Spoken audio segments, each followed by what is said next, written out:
Trump's teasing jobs report tweet raises questions. President Donald Trump arrives for a bill signing ceremony for the Right to Try Act in the South Court Auditorium on the White House campus, Wednesday, May 30, 2018, in Washington. AP photo, Evan Vucci, Washington, AP, with a tantalizing tweet. President Donald Trump seemed to tease a positive jobs report on Friday, a protocol-defying step that moved markets and raised questions about the appropriateness of the president publicly hinting at information that could make or lose fortunes. Treasury yields jumped and the value of the dollar increased within seconds of Trump's 7:21 a.m. tweet that said he was looking forward to seeing the employment numbers at 8:30 this morning, suggesting that traders likely were making investment decisions based on what they extrapolated from Trump's post. The director of the White House National Economic Council, Larry Kudlow, said he briefed Trump on the jobs report on Thursday evening. 1 hour and 9 minutes after Trump's tweet Friday morning, the Bureau of Labor Statistics announced that 223,000 jobs were created in May, beating expectations, and that the unemployment rate fell to 3.8%. Though Trump's tweet drew sharp criticism, Kudlow defended it as appropriate. Why not? He didn't give any numbers, Kudlow told reporters at the White House. I just want to interject this radical notion. The jobs report was really good. The economy is doing really well. The jobs data come out once a month and can lead to massive buying or selling trends on Wall Street, depending on how the information is received.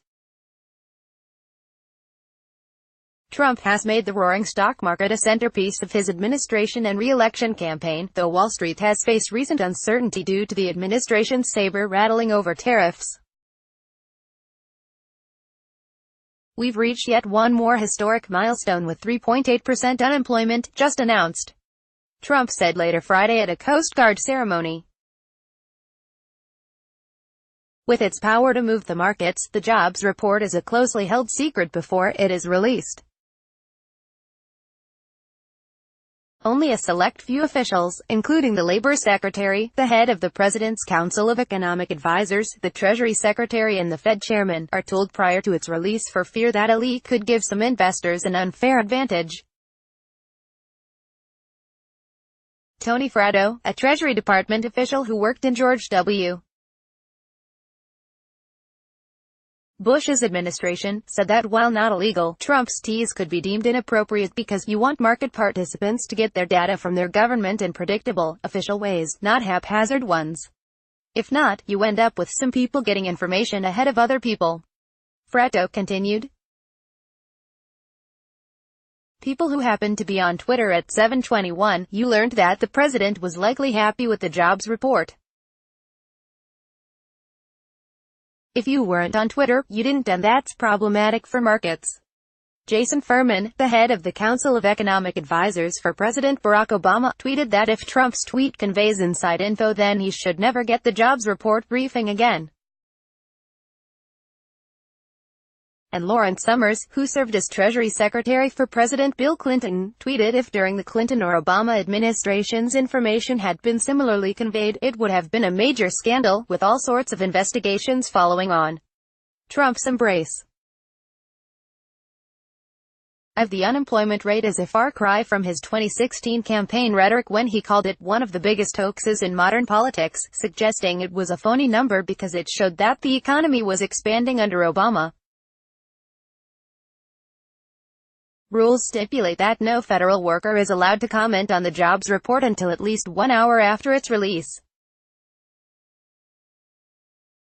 The Trump administration has violated that several times, including a post in March 2017 by then White House Press Secretary Sean Spicer. Prior presidents generally followed the protocol closely, though in the 1960s President Lyndon Johnson had a habit of talking about the numbers in advance. It is not required for the president to see the jobs report number in advance. Asked if he'll share it with Trump ahead of time again, Kudlow responded, "I have no idea. It's a judgment call," Kudlow said. He is the president, Associated Press writers Jill Colvin, Zeke Miller and Christopher Rugaber contributed reporting. Follow Lemire on Twitter at http://twitter.com/@John Lemire and Boke at http://twitter.com/@JoshBoke. Copyright 2018 The Associated Press. All rights reserved. This material may not be published, broadcast, written or redistributed.